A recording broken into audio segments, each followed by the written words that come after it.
When I was a child, I damaged my brain. Grover Eugen had to take care of me because of our childhood betrothal. But later, he fell for his junior. He always pushed me onto his friend, Xavier McPherson, to keep me company. That day, both my junior and I suffered head injuries in a car accident. Grover Eugen chose to save his junior first. I almost died due to the delayed rescue, and he only explained calmly, "I'm sorry, but I have no regrets. Her head can't be injured. She was born for physics and shouldn't end up like you." I finally decided to give up on Grover Eugen. When he pushed me towards Xavier McPherson again, I went home with Xavier. I didn't return all night. I heard Grover Eugen went crazy, looking for me that evening. I held 2 tickets to a couple's amusement park. As soon as I reached the building where Grover Eugen and his friends were, I couldn't contain my excitement and ran upstairs. Just as I was about to push open the lab door, a sweet,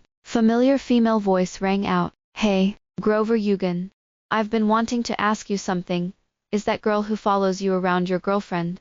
The speaker was Grover Eugen's junior, Eleanor. I froze, tightening my grip on the tickets. Grover Eugen's voice remained as cold and distant as ever. "No." The next second, Eleanor cheerfully exclaimed, "Yay. Does that mean I can pursue you now?" Grover Eugen didn't reject her. I pushed open the door and stood there, stunned. I couldn't hide the confusion and sadness in my eyes. When Grover Eugen saw me, his gaze remained indifferent. 2 guys nearby, sensing the awkward atmosphere, quickly tried to lighten it. "Hey, just joking. Don't mind her, sis. Eleanor is just talking nonsense." Eleanor, leaning on the table and fiddling with Grover Eugen's sleeve, straightened up with a chuckle. "You all feel so sorry for her. If she seems pitiful, why don't you date her? It's weird to date someone you can only talk to about low IQ topics, treating her like a child with a disability." The 2 guys turned bright red, embarrassed and silent. When I glanced apologetically at them, they immediately avoided my gaze. It was as if they feared I might really cling to them. Grover Eugen never denied Eleanor's words. He only seemed displeased by my presence. With a slight frown, he spoke coldly, mixed with a hint of questioning. "Why aren't you staying at home? Why are you running around?" The tickets in my hand were crumpled from my grip. I tucked my hand behind my back, looking up at Grover Eugen. Confused, I asked, "Why are you deceiving everyone? Am I not your girlfriend?" The entire lab fell silent, allowing me to hear my own voice tremble with emotion. Grover Eugen seemed to find my statement absurd. He set down the data book he was holding, and stared at me for 2 seconds. He retorted, "Do you think we're in a relationship?" His eyes reflected bright absurdity, making me uncomfortable all over. "Isn't that so?" Grover Eugen didn't respond. He might have just been too lazy to answer. Eleanor looked up at the sky, smiling helplessly. "Sis, are you really so clueless?" In the corner, Xavier McPherson, who had been doing an experiment with his back to us, finally turned around. He looked at Eleanor and Grover Eugen. "Aren't you going to send me last week's experiment data?" Everyone assumed he was addressing Grover Eugen. Grover Eugen rubbed his temples, feeling a bit stuck. "This data, I'm asking her." Xavier McPherson interrupted him coolly, his gaze fixed on Eleanor. Eleanor, taken aback, said, "Hey." Quietly, she inquired, "Xavier McPherson, isn't it assumed that only you and Grover Eugen are doing this experiment because of its difficulty level?" "I can't do it." "Can't do it?" Xavier McPherson raised an eyebrow, looking at her with a teasing smile. "I thought someone with your high intelligence could certainly handle it." Eleanor laughed awkwardly. "Well, compared to you, my IQ is a bit lower." Xavier McPherson leaned against the multimedia console, speaking in a languid tone. "Is that so? Then according to your logic, should I call you a child with a disability?" Eleanor looked worse than I did. After Xavier McPherson's remark, she stumbled slightly, her face turning pale. Grover Eugen quickly supported her. He asked softly, "What's wrong?"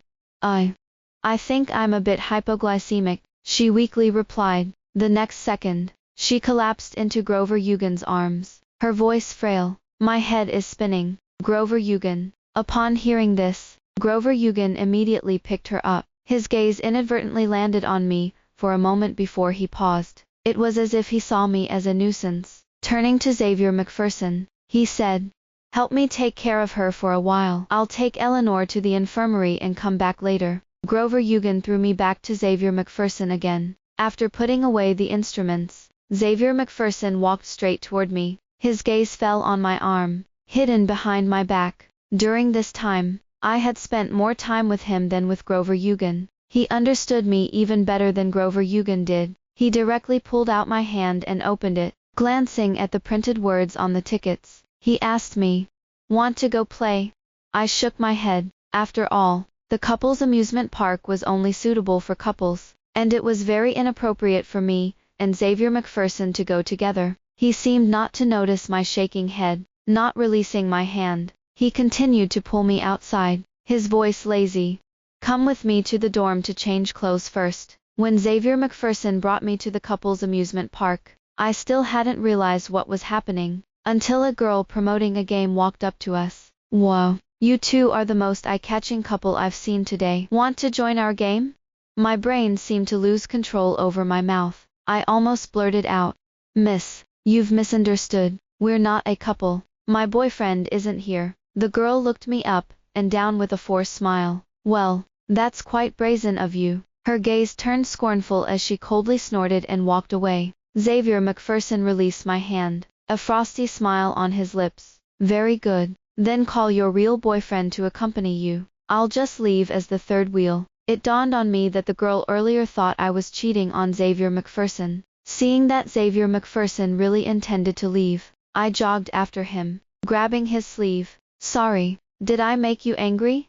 My ingrained people-pleasing tendency compelled me to apologize. "I didn't mean to imply you were the other man. I just blurted it out without thinking. I felt I might have ruined Xavier McPherson's reputation." Xavier McPherson hung his head, giving a noncommittal "hm." His tone was devoid of emotion. "I got it. Let go of me. I'll call your boyfriend to come keep you company. This is a couple's place. I have no right to be here." I didn't forget Grover Eugen's earlier denial. Panicking, I shook my head. "I don't have a boyfriend." If I interrupted Grover Eugen now, he definitely wouldn't come to pick me up. Remembering Xavier McPherson's earlier instruction to let him go, my hand hesitated to release his sleeve. But the next moment, Xavier McPherson caught my hand. He suddenly pulled me in front of him. The boy looked down at me. "Is it not Grover Eugen? There's no such thing as unrequited love. If Grover Eugen denied it, then it isn't." So I silently shook my head. The coldness in Xavier McPherson's eyes softened a bit, as if he forgave me for my earlier remarks. There were many booths in the amusement park. Xavier McPherson and I strolled leisurely, until I stopped, captivated by a rabbit plush toy. It was so exquisitely cute. It was at a level where I could be a rabbit princess. Xavier McPherson followed my gaze. "Do you like it?" "Uh-huh." I felt confident I could buy the rabbit princess after checking my wallet, but when I got to the booth, the vendor said it wasn't for sale. It was the first place prize for the game. The vendor pointed to a box of chocolate sticks in front of me. "The couple on either end of the chocolate stick bites it, and the one with the shorter remaining length wins."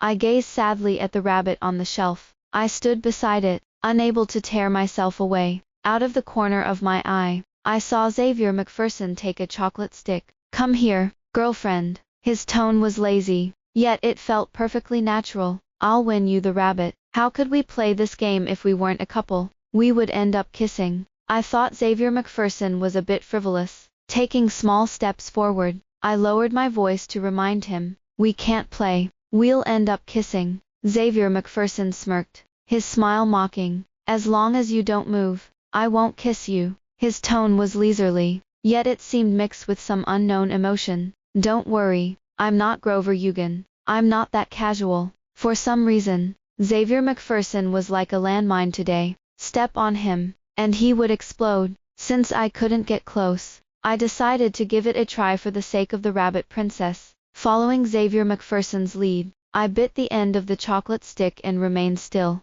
I waited for him to come closer, little by little. When we were about 2 centimeters apart, I froze, staring at his tired eyes and brow. It felt like a little deer that had eaten pop rocks was jumping wildly in my chest. Xavier McPherson focused intently on the chocolate stick, and his approach slowed even more. When our noses touched, he stopped, It seemed he was contemplating whether to bite it off. At that moment, someone bumped into me from behind, and I lost my balance, leaning forward. Then, just like that, I accidentally bumped into Xavier McPherson's lips. It was over. I had become that frivolous person. Xavier McPherson paused for a second, looked up at me, then immediately rubbed his lips against mine to break the chocolate stick before pulling back. It was just a brief moment. The boss saw what happened, didn't even bother to assess the situation, and shoved the rabbit princess into my arms.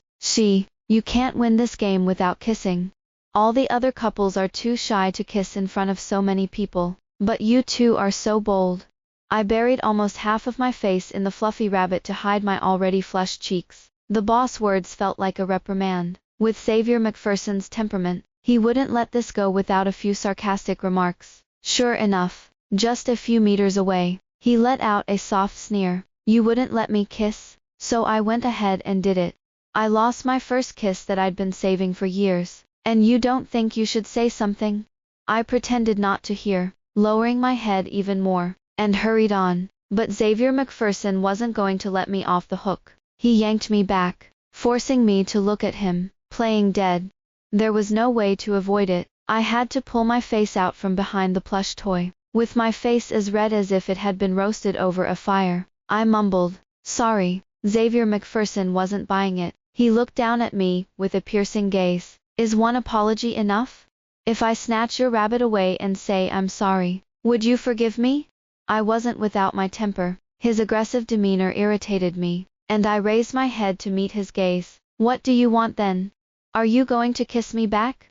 My slow brain didn't register how awkward it was until he stared at me for 2 seconds and coldly refused. I just wanted to dig a hole and hide. Xavier McPherson shifted his gaze away. No, thanks. I don't want to kiss you. It was a very normal and reasonable statement, yet the atmosphere had somehow grown colder. For the rest of the time, I clutched the rabbit and didn't say much. Xavier McPherson seemed disinterested too, until the evening when he walked me home, and finally spoke up. Stop liking Grover Eugen. He's no good for you. Before I could respond, he turned and left. The setting sun cast a shadow over him. I watched his retreating figure, sensing his unhappiness. Xavier McPherson made sense. In fact, I had already started to lose interest in Grover Eugen when he kept pushing me towards Xavier McPherson. Otherwise, I wouldn't have felt just briefly sad today, only to have my attention redirected by Xavier McPherson. I had all the emotions of a normal person, but my mind wouldn't allow my world to be too complicated. I thought simply, if someone doesn't like me, I won't like them either. My people-pleasing personality only showed itself to those who treated me well. After coming to this realization, I called Grover Eugen. Hey, Grover Eugen, I'd like to discuss our engagement. He sighed impatiently on the other end, cutting me off mid-sentence. I've told you, I will take care of you. Don't think too much about today. Eleanor and I had to go out of town with the mentor because of some unexpected situation. We'll come see you when we're back. Then he hung up. I felt a bit frustrated. I simply wanted to tell him to end our engagement. A week later, I learned that Grover Eugen had returned from his trip earlier than Eleanor. I quickly changed clothes and took a cab to find him, eager to end this meaningless engagement. But as we approached the school gate, another taxi rear-ended us. The impact knocked my head dizzy.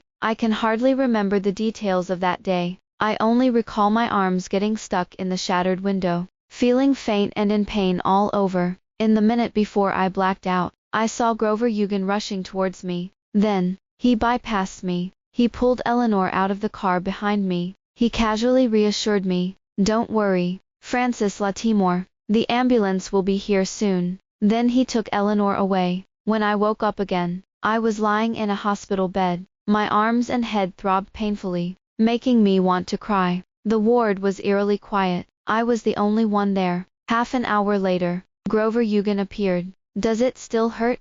He raised his hand as if to rub my head. I instinctively recoiled. Grover Eugen's hand hovered in the air, and his gentle gaze turned serious. "Are you blaming me for not saving you first?"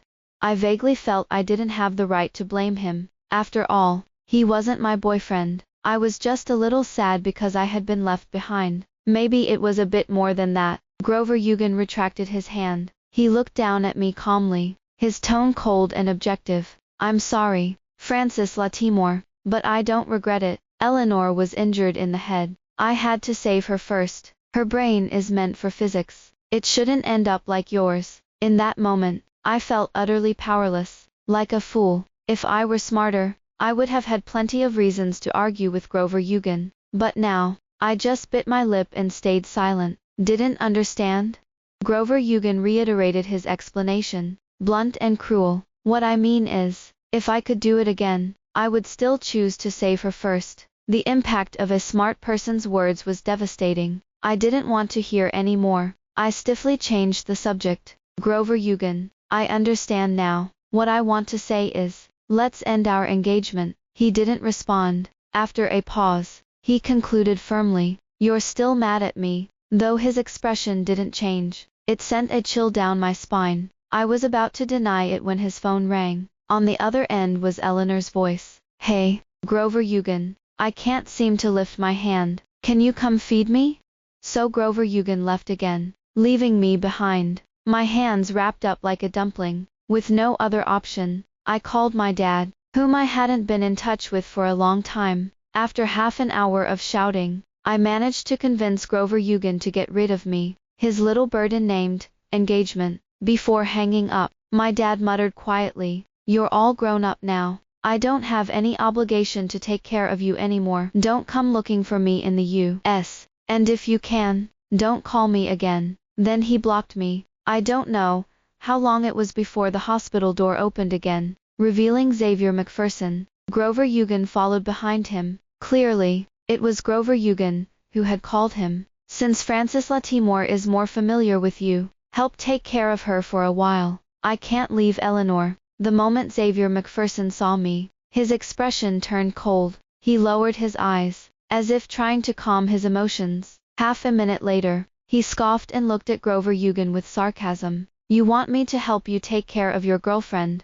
Grover Eugen frowned. I've told you, she's not my girlfriend. I only see her as a sister. Eleanor called again. As Grover Eugen answered and left the ward, Xavier McPherson locked the door behind him and focused his gaze on my arms. Grover Eugen said your injuries aren't serious. I shook my head in disagreement. They should still be quite serious, because it hurts a lot. Xavier McPherson's eyes darkened. I see. He said something in a very low voice, but I didn't catch it. Grover Eugen didn't come to see me again, but I still heard his voice every day, because Xavier McPherson always called him Grover Eugen. Your girlfriend needs to go to the bathroom. Can I carry her?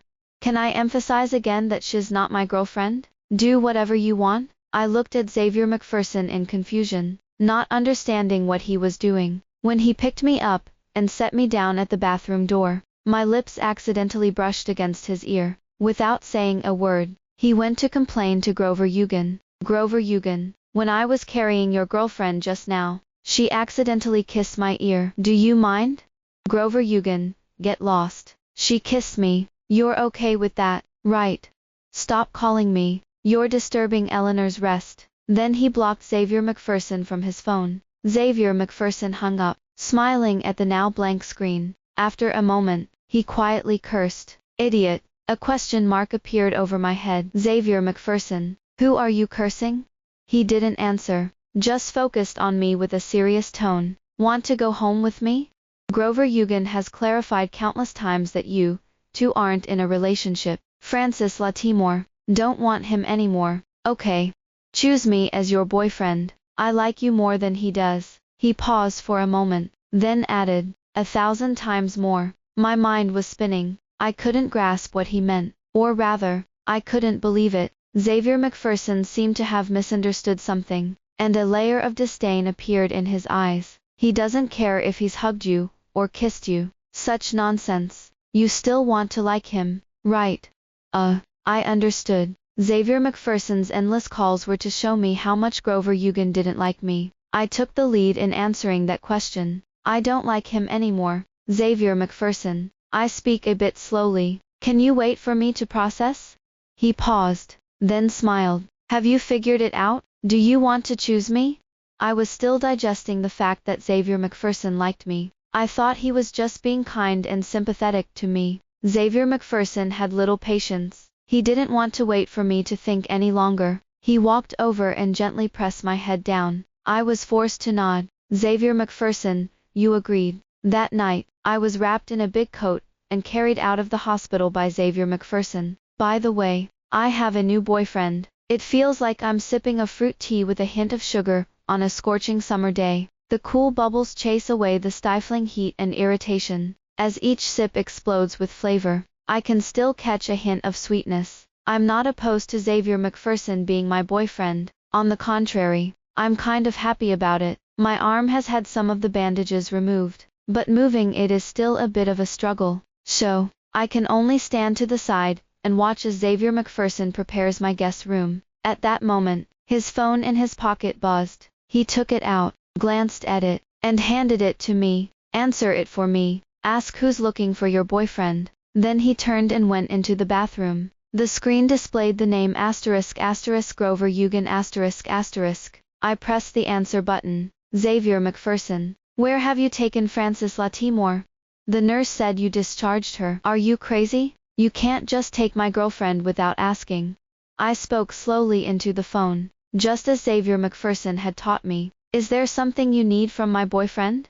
He's busy, running a bath for me, and can't take your call right now. There was a sudden silence on the other end. When Grover Eugen spoke again, his tone was much colder. Boyfriend. Frances Latimore. What do you mean? I transformed into a know-it-all and maintained my soft tone. It means that I'm dating Xavier McPherson. Grover Eugen seemed to find this quite amusing. His words carried a hint of laughter. Then what about me?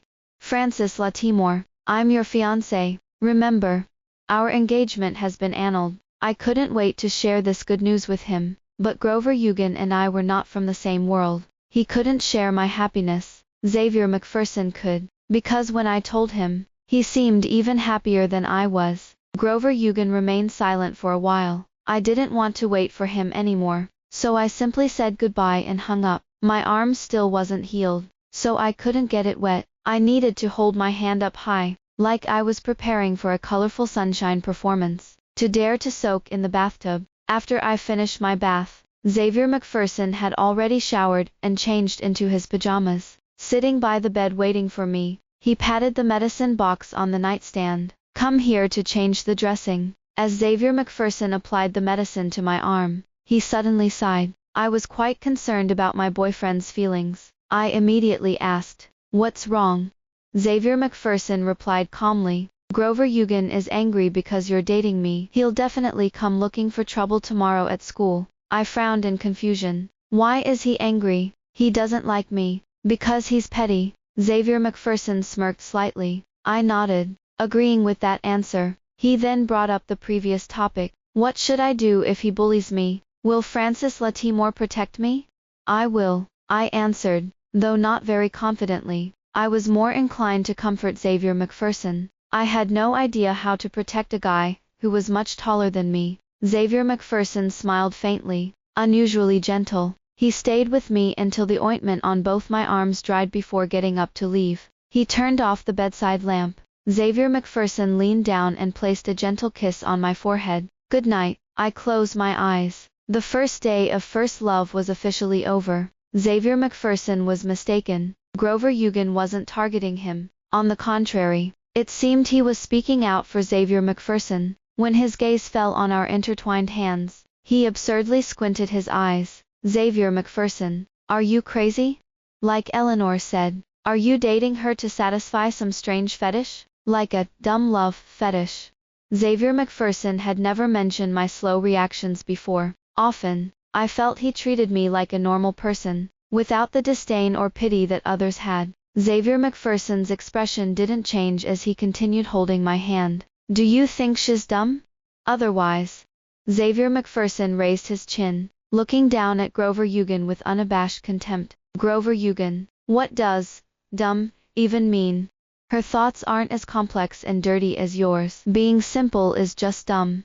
At least she knows right from wrong. She's way better than you, who can't even see your own flaws. Got it, idiot. Grover Eugen's gaze remained fixed on me, but his words were directed at Xavier McPherson. I don't have any confusion. as long as you don't regret it. Xavier McPherson smiled indifferently and didn't respond to him. He picked up his document bag and took me to the office building. On the way, Xavier McPherson casually glanced at me. You're not mad at him for calling you names just now? Don't tell me you're still attached to your childhood friend. There was a hint of acidity in his voice. I hugged Xavier McPherson's arm and shook my head. I got mad the moment I realized he was insulting me. But you already fought back for me, so that cancels it out. Why should I get angry again? Xavier McPherson stopped walking and suddenly apologized to me. He chuckled self-deprecatingly. Do you think I'm being too dramatic? I looked up at him. Xavier McPherson said, because you always say you're slow to react. I'm not sure if you're like this in relationships too, or if you still have lingering feelings for Grover Eugen or something. The boy turned his gaze away, but I still caught the unease hidden within. I tightened my grip on his hand. I don't like him at all anymore. Not at all. I emphasized each word, but still felt it wasn't enough. Xavier McPherson stared at me, seeming to expect me to say more. This feeling was like an invisible rope swaying back and forth in front of me. I could sense it vaguely, yet I still couldn't grasp it, so I fell silent. Xavier McPherson said nothing, just reached out to pat my head. That's good, Francis Latimore. I'm content. While waiting for Xavier McPherson at the office building, I ran into Grover Eugen again. He was walking straight toward me. I instinctively wanted to dodge, but he grabbed my wrist. That's quite hurtful, Francis Latimore. Grover Eugen's gaze was dim as he said, you used to stick to me the most. Seeing I couldn't break free, I didn't hesitate to hit and punch his arm, forcing him to let go of me. Grover Eugen didn't show any sign of pain, but he still released me. You think Xavier McPherson is better than me? Heh. I didn't want to talk to him anymore and walked around him, into the academic building to wait for Xavier McPherson. Behind me, Grover Eugen's voice was flat. He's like this now just because he hasn't experienced the looks yet. I advise you to take a good look. He's actually just like me, ordinary and unremarkable. Why should I listen to someone who just belittled me? As for Xavier McPherson, I can see for myself, so I didn't take his words to heart, until that day when I was walking with Xavier McPherson at school and frequently drew attention. I recalled Grover Eugen's words from that day. The murmurs of passing students grew louder. Yeah, that's her. I'm not mistaken. She's not right in the head. What? A mental illness? That's terrifying. Seriously, how did the school allow someone with a mental disorder in here?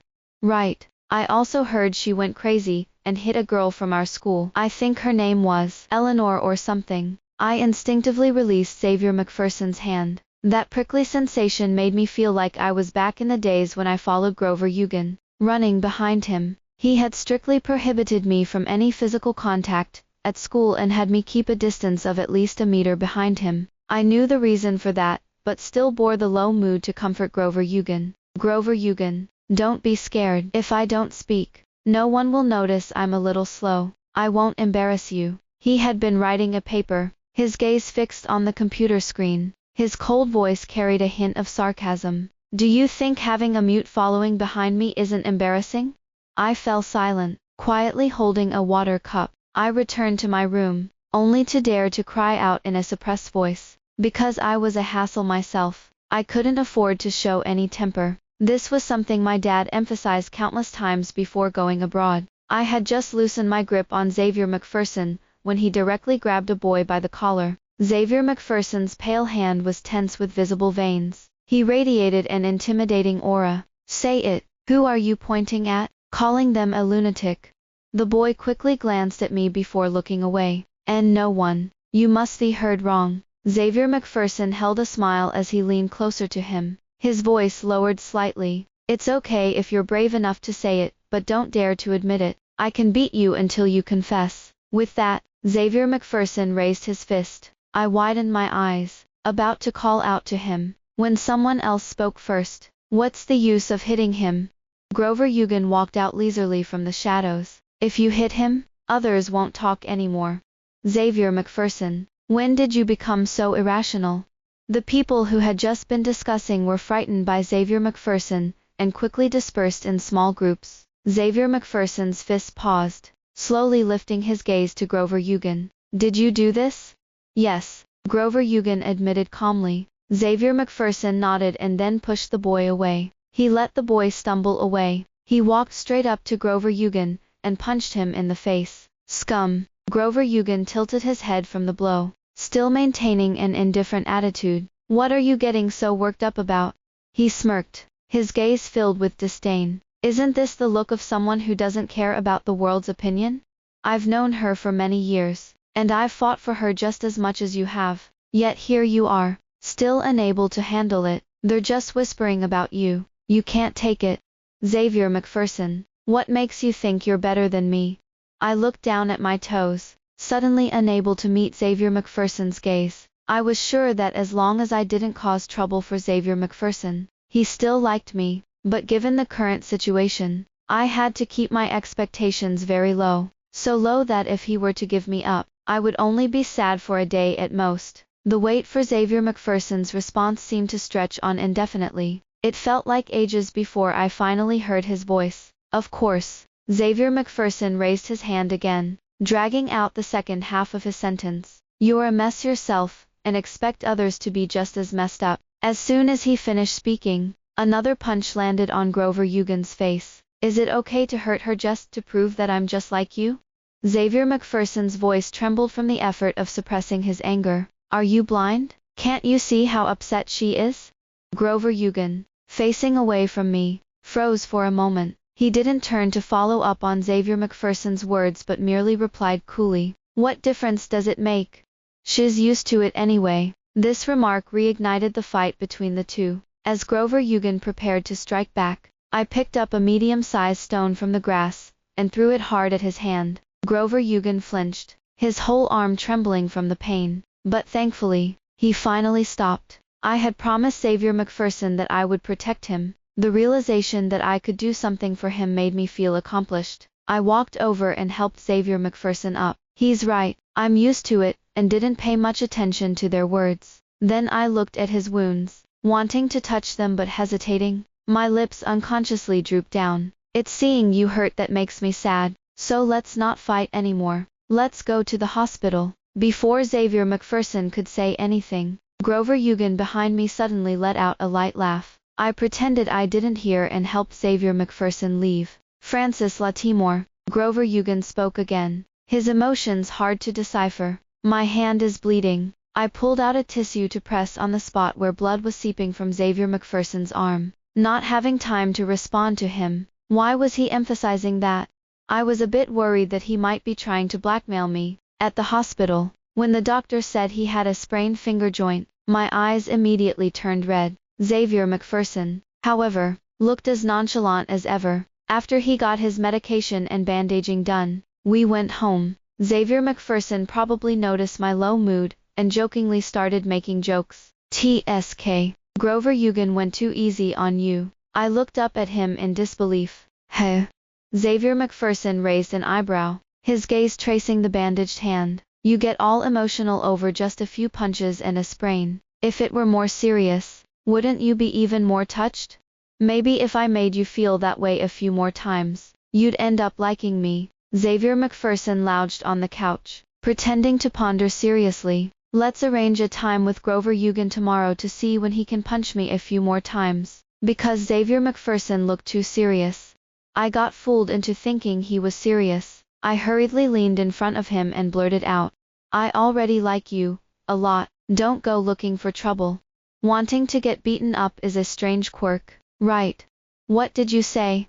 Xavier McPherson slowly closed his smile, staring at me intently. It suddenly dawned on me that I might have just confessed. Under the shimmering moonlight, Xavier McPherson's tension and unease were laid bare. I blinked. Then I gathered my long hair around my ears, and lowered my head. I placed a kiss on the side of Xavier McPherson's face. It's not just being touched. There's also a lot of heartache. Because I like you, I feel heartache. After a long while, Xavier McPherson finally spoke. So there's also a lot of liking.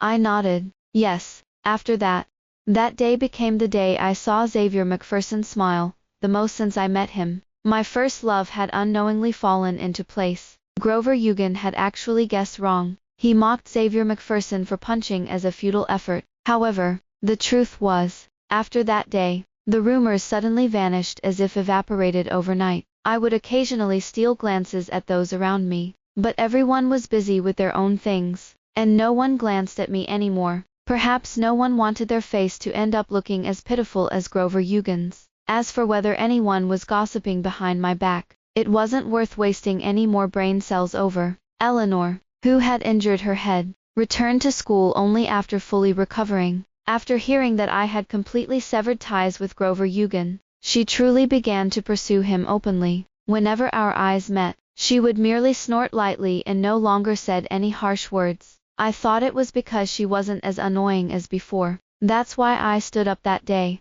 I happened to witness that scene while waiting for Xavier McPherson after class. Students from another classroom started coming out, and I saw Eleanor walking in a skirt at the front. A boy was almost walking right beside her. Suddenly, a flash of light came from between the boy's legs. Since Eleanor was almost at the back, there were not many people behind her. The chances of someone kindly reminding her were slim. Thankfully, when another flash went off, Eleanor noticed. At that moment, the boy stuffed his phone into his pocket. "What are you doing?"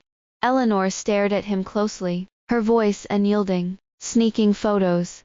Students preparing to leave, sensing the commotion, all stopped to watch. The boy calmly denied it. "You're overthinking it, Eleanor." Eleanor's expression tightened in anger. "Then let me see your phone." "Why should I?" the boy said defiantly. "Do you understand what privacy means?"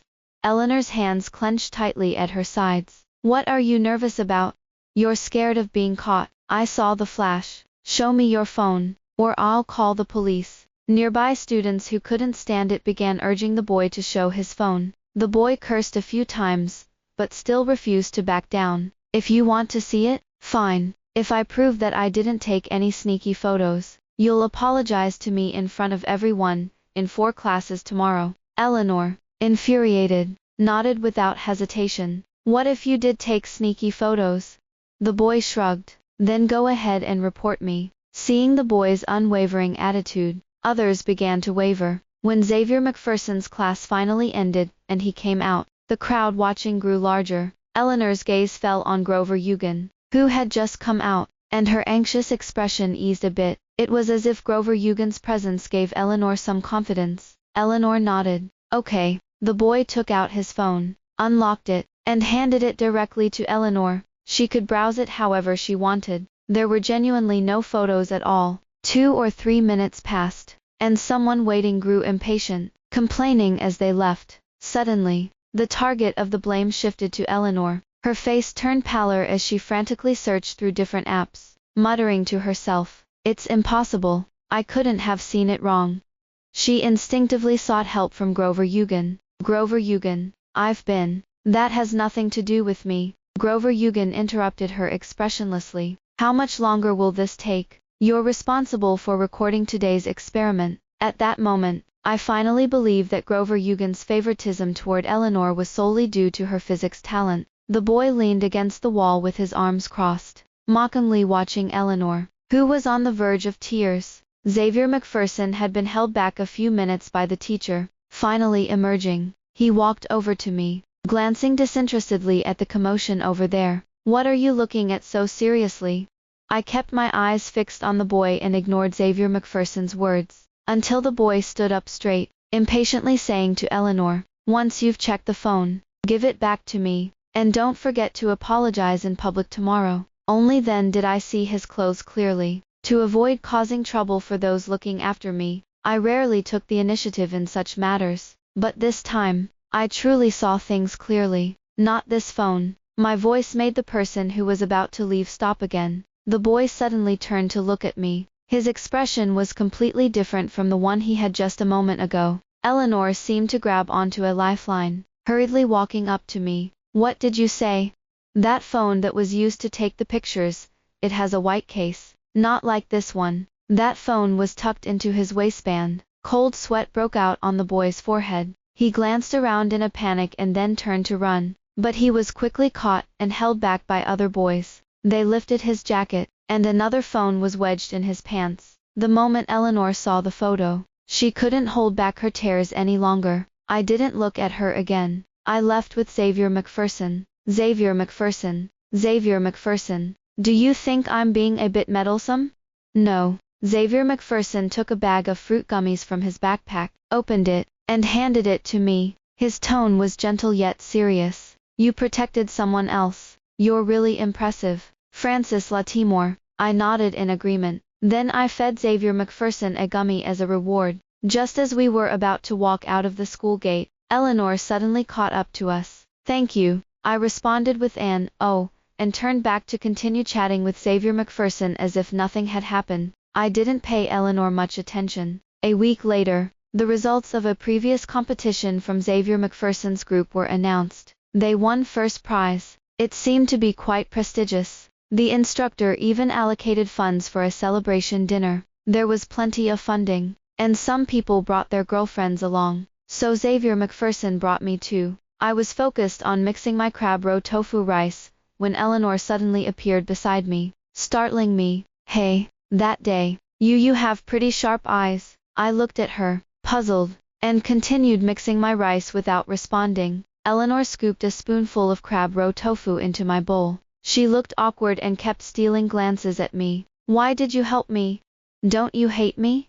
I had a mouthful of mixed rice. Hearing her, I could only move the food to the sides of my cheeks before answering her. A bit, but I think that boy is even worse. She rested her chin on her hand, sounding unhappy as she replied, oh. After a moment, Eleanor hesitantly spoke again. Sorry for calling you an idiot before. I continued to shovel my rice, not looking up, and spoke very unclearly. It's fine. Xavier McPherson called you an idiot too. He even made you so angry you had low blood sugar. So we're even now. Eleanor. She coldly scooped 3 more spoonfuls of crab roe tofu for me, before angrily returning to her seat. I paused my spoon before continuing to eat the tofu in my bowl. I wasn't interested in being friends with Eleanor at the moment, so I didn't want to respond to her overtures. During this, a waiter brought in 2 glasses of milk and asked Xavier McPherson and Grover Eugen, you both ordered a glass of milk earlier. Should it be placed in front of each of you?